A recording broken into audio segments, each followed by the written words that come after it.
welcome. You're watching The Money Show, your one-stop destination for all your personal finance queries. I'm Kavita Thapliyal, and today it's going to be our International Women's Day special because we'll be talking about women entrepreneurs, their success stories, and how they have walked on the path of financial independence, and how would they like to inspire our women viewers when it comes to achieving financial freedom.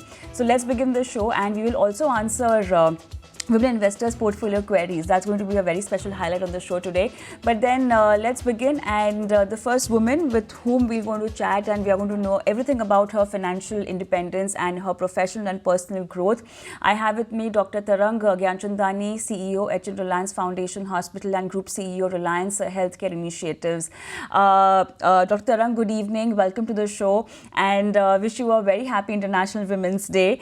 Great to have you on the show because you are going to handhold and in fact guide our women viewers, help them walk on the path of financial independence and achieve financial freedom. So, just to begin, I really want to understand what kind of an investor are you, because you have such an elaborate career, such a prestigious role professionally that you are into. When I want to look at your aspect of being an investor, how do you handle your money? What is the kind of money rapport do you have? How do you understand investments? First of all, good evening and thank you for having me over. Happy Women's Day to you as well. So when it comes to me, I think most important thing apart from um, knowing about where to invest is, I think, one of the pivotal things. So knowledge about financial investments is also equally important. And second thing, I think, which I would want all the women to most importantly invest into is themselves. I think the most important investment is what you do in yourself, in addition to the financial investment. So invest in your health, invest in your education, invest in how you can enhance your knowledge about anything and everything that will potentially support you. Now, coming to the financial investments, I think women have always it has been proven are somewhere better investors when it comes to money, because we have the habit of saving in little, and we don't realize that when that little becomes a big amount. So I think uh, do your savings regularly, start early when it comes to saving, and we should not have the fundamental basis that okay, we will save after we have spent. I think it should be reverse. We should spend after we have taken out our savings for the rainy day. So Right. something like investing into SIPs, Sure. into mutual funds, Right. and also one most important thing that I want all women to pledge on this Women's Day is to invest into your health insurance, Very because I important. think that Totally. is Yeah. something most important. Exactly. You've worked with so many organization institutes, the pivotal role right now also you are playing. I also want to understand, or maybe you can help our women viewers understand the importance of, taking that first step towards achieving your goals. Now, be it financial goal, be it, being an entrepreneur. I mean, you are a great inspirational figure over there. How can they take a step towards that? Because a lot of women are actually coming in that sector now. I think it's really important that now we are seeing more women in healthcare, and not only in healthcare, particularly healthcare as a industry has always been dominated by women, but now we see more women coming up in the leadership roles, and that's very important. And I think the fact that women have to aspire to not only look upon the other role models, but need to ensure that they become their own benchmarks. So don't just try to aspire with your role models, but I think the most important thing is that be your own benchmark. Wake up to a new challenge every day.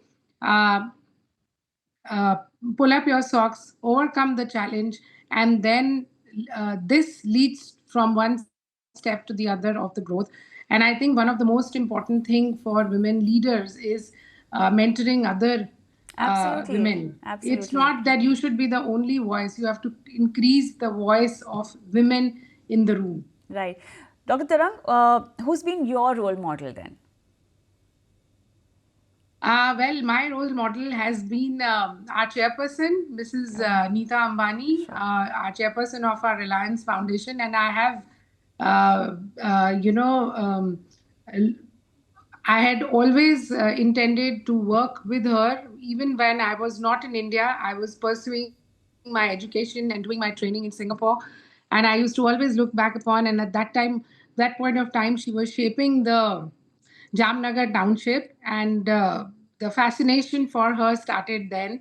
And really very privileged to work today with her. And I think she inspires not only me, but many women. And I think the most important thing that we need to Right. look at as women leaders today Sure. is that how we can have more women created who can not only have so it's not only about having a voice in the room, it's also having a voice that creates an impact in the room. So Absolutely. I think it's the time for, if not gender superiority, but it is definitely a time to rise up to the level of gender equality. And in the field of finance, that is very important, Right. because if you look at the statistics, we have only 32% wealth parked amongst the women. Absolutely. You're So right. every Totally. woman should aspire to ensure that you have more of your own wealth, not in terms of only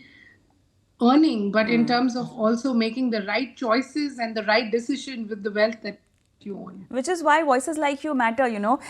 One last question to you. What would Dr. Tarang Gianchandani would give like an advice to your younger self? One piece of advice. Um, I think one thing that if I would look back on the road that I walked on, I would like to probably change a bit is that I brought myself in focus for me much later. I should have focused on myself and invested in myself a little earlier.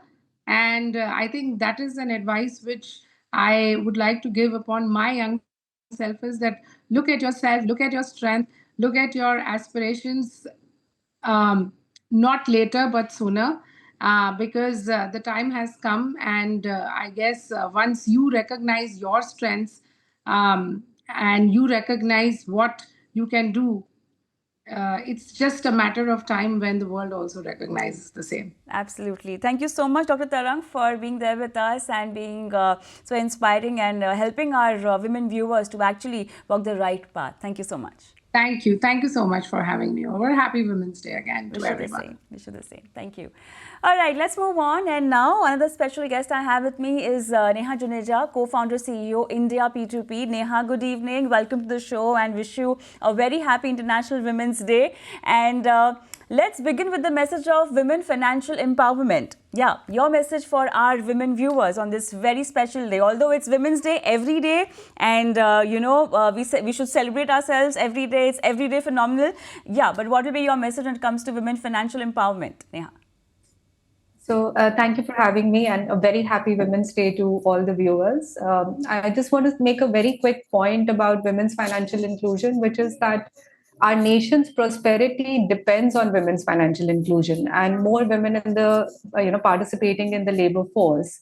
For India to become a 5 million, 10 trillion, 5 trillion, 10 trillion economy, and a prosperous, high per capita income economy, we need more women to be financially included to participate in the labor workforce. And this actually puts more responsibility on us as responsible citizens, especially on women, to go out there, do more work, start more businesses, and yes, take charge of their finances. If you can disclose this, what was your first salary like, and what did you do with your first paycheck? So it's very interesting. I have Sure. been a serial entrepreneur, so I have Oh, never had a lovely. job. Okay, Yes, okay. so I've been an entrepreneur So, now how did for you fund 17. yourself then? How did you begin this journey of being an entrepreneur? You know, from where did you collect the corpus and the fund to put into your business? I think as it happens with most businesses, and we started back in 2008, it was family and friends who provided the initial capital. Then, of course, venture capitalists and others came in. But I have to say that I think my journey resonates with a lot of other women who are self-employed, who are entrepreneurs, self-employed, and I think it's a great way for, especially for women, to go out and create wealth, not just for themselves but for the for the economy, entire economy as well. So no job, no first paycheck, but yes. But then what about struggles? I mean, that is a learning of a lifetime for uh, you in the initial stages, I'm sure. What please share your challenges with us. there are many challenges to an entrepreneur, not just women, but just any Sure. entrepreneur anywhere in the world. It's an exceedingly challenging journey.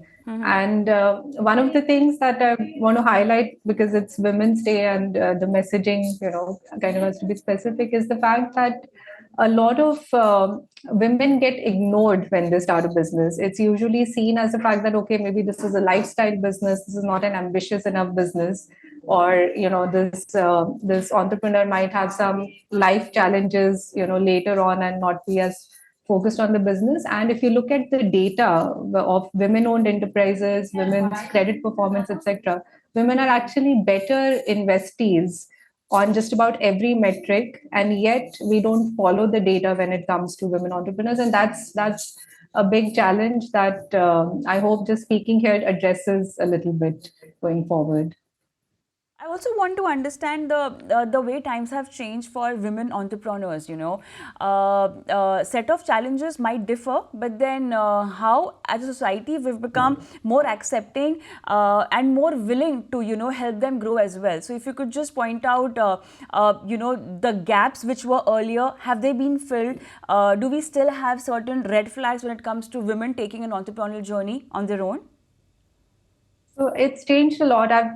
I'm in my 17th year of entrepreneurship. It has Oh, great. absolutely changed a lot. I think Yeah. we have a lot more acceptance to becoming an entrepreneur, and a lot more institutional and policy support towards entrepreneurs as well in general.